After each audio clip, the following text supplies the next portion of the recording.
Hello everyone, আসসালামু আলাইকুম। মাইন্ডভার্সের পক্ষ থেকে সকলকে জানাই অনেক অনেক শুভেচ্ছা ও অভিনন্দন। আশা করি তোমরা সবাই ভালো আছো।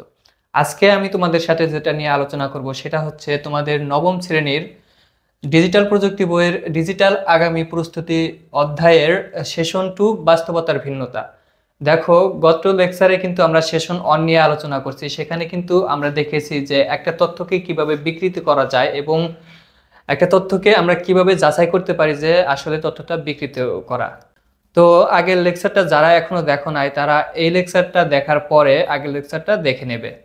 তো চলো আজকে আমরা লেকচারটা শুরু করি।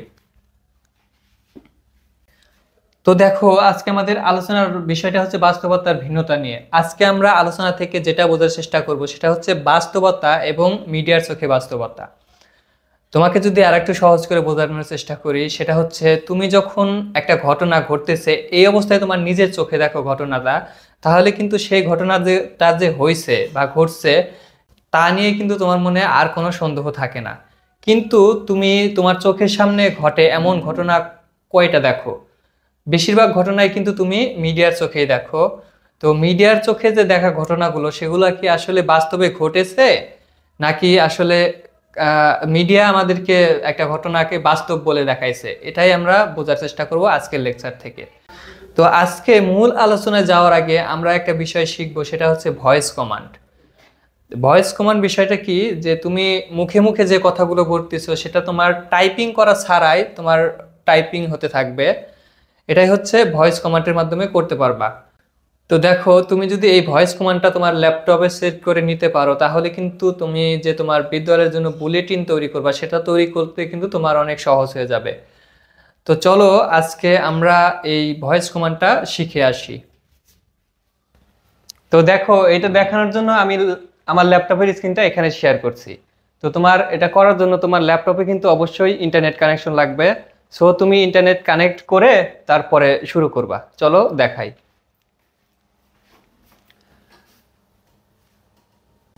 তোমরা আমার মাউসের কাটছটটা একটু খেয়াল করো। তোমরা যে কোনো একটা গুগল ব্রাউজার অথবা গুগল ডক্স অথবা গুগল ড্রাইভ থেকে তুমি একটা ডক্স ফাইল ওপেন করে নিবা। তো আমি তোমাদেরকে একটা গুগল ব্রাউজার থেকে দেখাচ্ছি। তো তুমি যেটা করবা, তোমার ল্যাপটপে যে কোনো একটা ব্রাউজার ওপেন করে নিবা। ব্রাউজার ওপেন করলে তুমি এরকম একটা ইন্টারফেস দেখতে পারবা। এইখানে দেখো ডান সাইডে কর্নারের উপর দিকে একটা 9 ডট পাবা। তো এখানে ক্লিক করলে এরকম কিছু অ্যাপসের আইকন আসবে। একটু স্ক্রল ডাউন করে দেখবা যে এখানে ডক্স আছে। তো এটাতে ক্লিক করে তুমি একটা ব্ল্যাঙ্ক ডকুমেন্ট নিবা।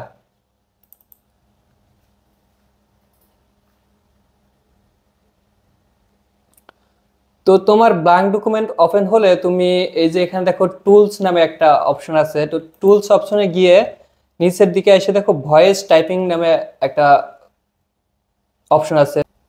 তো এইভাবে না করে তুমি কিন্তু কন্ট্রোল শিফট প্লাস এস এই তিনটা বাটন একসাথে প্রেস করেও এটা ওপেন করতে পারবা। তো ভয়েস টাইপিং এ ক্লিক করার সাথে সাথে তুমি দেখবা তোমার ল্যাপটপের বাম পাশে এরকম একটা মাইক্রোফোনের অপশন আসছে এবং এখানে কিন্তু ভাষাটা তোমার আগে সিলেক্ট করতে হবে। তো এখানে ইংলিশ আছে, তুমি তুমি কি করবা, এখান থেকে বাংলাটা সিলেক্ট করে নেবা। তো এখানে ক্লিক করে স্ক্রল ডাউন করে দেখতে থাকবা কোথায় বাংলাটা আছে। তো এই দেখো বাংলা বাংলাদেশ, তো এটা সিলেক্ট করে নিবা। সিলেক্ট করে নেওয়ার পরে তুমি এই মাইক্রোফোনের উপর ক্লিক করে যা বলবা তাই উঠতে থাকবে। দেখো আমি ক্লিক করে বলতে থাকি, হ্যালো স্টুডেন্ট, মাইন্ডভার্সের পক্ষ থেকে সকলকে জানাই অনেক অনেক শুভেচ্ছা ও অভিনন্দন। দেখো আমি যা যা এখানে বলতেছি তাই তাই কিন্তু আমার স্ক্রিনে টাইপিং হচ্ছে। তো তোমরা খুব সহজেই এরকম করে টাইপ করতে পারবা। তো দেখো, তুমি এইভাবেই ভয়েস কমান্ড সেট করে তুমি খুব সহজেই টাইপিং করে তোমার যে আগামী কাজগুলো সেগুলা করতে পারবা। এতে করে তোমার যে বুলেটিনটা তৈরি করবা সেখানে কিন্তু তোমার অনেক হেল্প হবে। তুমি টাইপিং করা ছাড়াও মুখে মুখে বলে তৈরি করতে পারবা। তো চলো আমরা পরে দেখি কি আছে। তো দেখো, এতক্ষণ কিন্তু আমরা শিখলাম যে কিভাবে আমরা আমাদের ল্যাপটপে ভয়েস কমান্ডটা সেট করতে পারি এবং কিভাবে আমরা এর মাধ্যমে টাইপিং করতে পারি। তো চলো আজকে আমাদের মূল আলোচনায় আসা যাক। তো দেখো, এই যে আমরা যে এতক্ষণ মিডিয়ার কথা বললাম বা যোগাযোগ মাধ্যম, এই যোগাযোগ মাধ্যমকে কয়েকভাবে ভাগ করা হয়েছে। সেটা হচ্ছে গণযোগাযোগ মাধ্যম, আর একটা হচ্ছে সোশ্যাল মিডিয়া, আর একটা হচ্ছে নিউ মিডিয়া। তো গণযোগাযোগ মাধ্যমগুলো কি কি? গণযোগাযোগ মাধ্যমটা হচ্ছে রেডিও, টেলিভিশন বা সংবাদপত্র। এবং সোশ্যাল মিডিয়া কি? ফেসবুক, টুইটার, ইনস্টাগ্রাম, ইউটিউব, এগুলো হচ্ছে কি আমাদের সোশ্যাল মিডিয়া। আর ইন্টারনেট ব্যবহার করে যে কোনো যোগাযোগ মাধ্যমই হচ্ছে নিউ মিডিয়া। তো আমাদের মধ্যে সবচেয়ে বেশি গ্রহণযোগ্য যে মিডিয়া সেটা হচ্ছে কি নিউ মিডিয়া। কারণ হচ্ছে আমরা কিন্তু প্রতিনিয়তই ইন্টারনেট ব্যবহার করে অনলাইন থেকে তথ্য নেই বেশিরভাগ। দেখো, টেলিভিশন এখন কতজনে দেখে? তো টেলিভিশন কিন্তু বেশি জন দেখে না, সবাই কিন্তু ফেসবুক, ইউটিউব এগুলাতেই বেশিরভাগ সময় নিউজ টিউজ দেখে থাকে। তো দেখো, এই গণযোগাযোগ যে মাধ্যমগুলো আছে এরা কি করে? টার্গেটেড অডিয়েন্স বা দর্শকের কাছে পৌঁছানোর জন্য এই নিউ মিডিয়ার ব্যবহারটা করে থাকে। তো এদের প্রত্যেকেরই কিছু না কিছু নিউ মিডিয়া সংস্করণ আছে, সেগুলো এখন আমরা দেখব এবং তোমাদের এরকম একটা ছকও দিয়েছে। দেখো, এখানে দিয়েছে গণযোগাযোগ মাধ্যমের নাম বাংলাদেশ টেলিভিশন। নিউ মিডিয়া সংস্করণ আছে কি? বাংলাদেশ টেলিভিশনের ওয়েবসাইট থেকে লাইভ। এই বাংলাদেশ টেলিভিশনের ওয়েবসাইট থেকে লাইভ, এটা নিউ মিডিয়া সংস্করণ কিসের জন্য? এই ওয়েবসাইট থেকে লাইভ করে, এটা কিন্তু ইন্টারনেট ব্যবহার করে লাইভ করে। তো বিসিবি টেলিভিশন, বিসিবির YouTube channel, Facebook page, Twitter account, এগুলো হচ্ছে কি বিসিবির নিউ মিডিয়া সংস্করণ।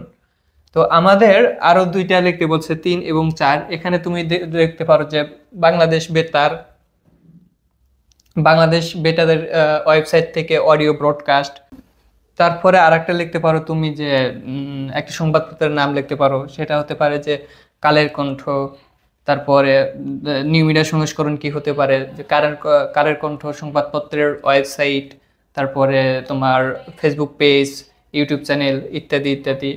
তুমি আরো লিখতে পারো এইভাবে। তো দেখো, এই বিষয়টা আমি তোমাকে দেখাচ্ছি, তুমি একটা স্ক্রিনশট নিয়ে রাখো। এই দেখো, এটা তুমি একটা স্ক্রিনশট নিয়ে রাখো যে বাংলাদেশ বেতার, বাংলাদেশ বেতারের ওয়েবসাইট থেকে অডিও ব্রডকাস্ট, কালের কণ্ঠ সংবাদপত্রের ওয়েবসাইট, ফেসবুক পেজ এবং ইউটিউব চ্যানেল, এগুলো হচ্ছে নিউ মিডিয়া সংস্করণ। আর এগুলো হচ্ছে আমাদের কি গণযোগাযোগ মাধ্যম। তো এটা তুমি একটা স্ক্রিনশট নিয়ে দাও, তোমার পরীক্ষাতে আসলে তুমি এইভাবে দিতে পারবে। তো দেখো, আশা করি বুঝতে পারছো যে গণযোগাযোগ মাধ্যমগুলোর নিউ মিডিয়া কি কি হতে পারে। তো চলো আমরা পরবর্তীতে একটু আগাই। দেখো, এখানে একটা ঘটনা দেওয়া আছে, সেটা হচ্ছে সামাজিক যোগাযোগ মাধ্যমে কিছু ব্যক্তিগত অ্যাকাউন্ট থেকে বেশ কিছু ভিডিওতে দেখা যাচ্ছে রাজশাহীতে মুষলধারে বৃষ্টি পড়ছে এবং কিছু জায়গা পানির নিচে চলে গেছে। এমন অনেক ভিডিও দেখার পর আমাদের মনে হবে যে পুরো রাজশাহী জেলা পানির নিচে তলিয়ে গেছে। দেখো, এটা কিন্তু মনে হওয়া স্বাভাবিক, কারণ এখানে কিন্তু নির্দিষ্ট করে বলে নাই যে কোন জেলার কোন গ্রামে বৃষ্টি হচ্ছে বা কোন গ্রামটা পানির নিচে বৃষ্টি হচ্ছে। তো এখানে বলছে যে রাজশাহীতে মুষলধারে বৃষ্টি পড়ছে এবং এর কিছু ভিডিও আমাদের সামনে দিয়েছে এবং দেখাইছে যে সেখানে কিছু কিছু সেখানে জায়গাগুলো পানির নিচে তলিয়ে গেছে। তো এটা দেখে কিন্তু আমাদের মনে হতে পারে যে রাজশাহী পুরা জেলাটাই পানির নিচে তলিয়ে গেছে। কিন্তু একটা সংবাদ মাধ্যম যদি বৃষ্টির ওই তথ্যটি প্রচার করে, তাহলে সেখানে রাজশাহীর কোন উপজেলার কোন কোন গ্রামে পানির নিচে তলিয়ে গেছে নির্দিষ্ট করে বলবে। এতে করে ওই তথ্যটি সম্পর্কে আমাদের মনোভাব স্পষ্ট বা যথার্থ হবে। আর শুধু বিচ্ছিন্ন কিছু ভিডিও দেখলে আমাদের মধ্যে ভুল ধারণা থেকে যেতে পারে। তো দেখো, এই ঘটনাটা যদি কোনো সংবাদ মাধ্যম প্রচার করে, তারা কিন্তু অবশ্যই আমাদেরকে বলে দেয় যে রাজশাহীর অমুক জেলায় অমুক অমুক গ্রামে বৃষ্টির কারণে তলিয়ে গেছে। তাহলে কিন্তু আমাদের ধারণাটা স্পষ্ট হয়ে যায় যে না, আসলে রাজশাহীতে বৃষ্টি হয়েছে, কিন্তু রাজশাহী পুরা শহরটা ডুবে যায় নাই, তার কিছু কিছু গ্রাম তলিয়েছে বা কিছু কিছু উপজেলা তলিয়ে গেছে। এতে করে আমাদের যে ওই রাজশাহী সম্পর্কে যে ধারণা সেটা কিন্তু স্পষ্ট হয়ে যায়। কিন্তু যদি আমরা কোনো বিচ্ছিন্ন ঘটনা থেকে সেটা দেখতে থাকি, সেক্ষেত্রে কিন্তু আমাদের মনে হয় যে পুরা রাজশাহী জেলাটাই পানির নিচে তলিয়ে গেছে। দেখো, এখান থেকে কিন্তু আমরা বুঝতে পারি যে যে কোনো মাধ্যমে আমরা একটা তথ্য বা একটা ভিডিও বারবার দেখলে কিন্তু যে তথ্যটা বা ওই ঘটনাটা যে সঠিক তা কিন্তু না, সেটা নাও হতে পারে। আরো কিছু কারণ আছে যেগুলোর কারণে এই ভিডিওগুলো আমাদের সামনে বারবার আসতে থাকে। এটা হচ্ছে কি, এই কারণটা হচ্ছে কি যে কৃত্রিম বুদ্ধিমত্তা। এই কৃত্রিম বুদ্ধিমত্তা বা এআই এর কারণে আমরা ইন্টারনেট ব্যবহার করে কোনো জিনিস দেখি অথবা কোনো জিনিস যদি অনুসন্ধান করি, ওই রিলেটেড পোস্ট বা ওই রিলেটেড ভিডিওগুলো আমাদেরকে রিকমেন্ডেশন করতে থাকে। এটা যদি তোমার বিশ্বাস না হয়, তুমি তোমার ফেসবুকে তুমি টি শার্ট লিখে সার্চ দিবা, তো দেখবা যে যতক্ষণ পর্যন্ত টি শার্ট না কিনছো ততক্ষণ পর্যন্ত কিন্তু তোমাকে অ্যাড দিতেই থাকবে, টি শার্টের অ্যাড দিতেই থাকবে, দেখাইতে থাকবে। তুমি যত দেখবা টি শার্টের অ্যাডগুলো আরও দিতে থাকবে। আর তুমি যদি আস্তে আস্তে স্কিপ করতে থাকো তাহলে কিন্তু কিছুদিন পরে দেখবা যে টি শার্টের আর কোনো তোমার অ্যাড আসতেছে না। তো এই কাজটা করে কি এই কৃত্রিম বুদ্ধিমত্তা বা এআই। তো এর কারণে যে কোনো একটা ঘটনার ভিডিও দেখলে ওই রিলেটেড ভিডিওগুলো আমাদেরকে রিকমেন্ড করে। এর কারণে আমাদের ওই ঘটনা সম্পর্কে একটা ভুল ধারণাও আমাদের মাঝে আসে এবং আমাদের মনে হয় যে ঘটনাটা যে ঘটছে সেটা কিন্তু আসলেই মনে হয় সত্যি, কিন্তু সত্যি নাও হতে পারে। তো দেখো এরপরে হচ্ছে আমাদের একটা কাজ আছে, সেটা হচ্ছে আজ থেকে আগামী 2 সপ্তাহ আমরা একটি নোট বই বা জার্নাল লিখব। আমরা প্রতিদিন কমপক্ষে 2টি করে সংবাদ পড়ব, দেখব অথবা শুনবো। নোট বই বা জার্নালে এটি রেকর্ড রাখবো। নোট বইয়ে রেকর্ডটি যেভাবে রাখতে পারি, দেখো তোমাদের একটা রেকর্ড রাখার ধারণা দিচ্ছে যে প্রথমে তুমি তারিখ লিখবা। তারিখ কোন দিনের, যেই দিন তুমি ঘটনাটা দেখেছো অথবা যেদিন তুমি ঘটনাটা শুনছো বা পড়েছো সেই দিনের তারিখ দিবা। সংবাদ মাধ্যমের নাম, তুমি সংবাদ মাধ্যমের নাম দিবা। সেটা হতে পারে বিটিভি বা বাংলাদেশ টেলিভিশন, হতে পারে টি স্পোর্টস, হতে পারে চ্যানেল আই, বা হতে পারে প্রথম আলো সংবাদ পত্রিকা। যে কোনো একটা সংবাদ মাধ্যম লিখবা। সংবাদের একটা শিরোনাম লিখবা, যে শিরোনাম কিন্তু থাকে ওখানে, শিরোনাম থাকে, শিরোনাম লিখবা, সংবাদের বিষয় লিখবা এবং মতামত লিখবা। কিন্তু এখানে শর্ত হচ্ছে যে মতামতটা তোমার বেশি বড় হওয়া যাবে না। এটা শুধুমাত্র হতে পারে যে না এই বিষয়টা আমি দেখেছি এবং এই বিষয়টা সম্পর্কে তথ্য বা যাচাই বাছাই করে দেখেছি না যে এই সংবাদটা আসলে মিথ্যা অথবা সত্যি। সত্যি হলে সত্যি, মিথ্যা হলে মিথ্যা। তো চলো দেখিয়ে দিই তোমরা কিভাবে এটাকে লিখতে পারো। এই যে দেখো তুমি এইভাবে লিখতে পারো যে তারিখ 29/2/2024, সংবাদ মাধ্যমের নাম সময় টেলিভিশন, সংবাদের শিরোনাম নতুন কারিকুলামে বদলাচ্ছে পরীক্ষার পদ্ধতি, এসএসসি শুধু 10ম শ্রেণীর সিলেবাসে এবং এইচএসসি হবে 2 দফায়। সংবাদের বিষয়, নতুন কারিকুলামে বদলাচ্ছে শিক্ষা পদ্ধতি, এতে করে শিক্ষার্থীদের উপর চাপ কমবে।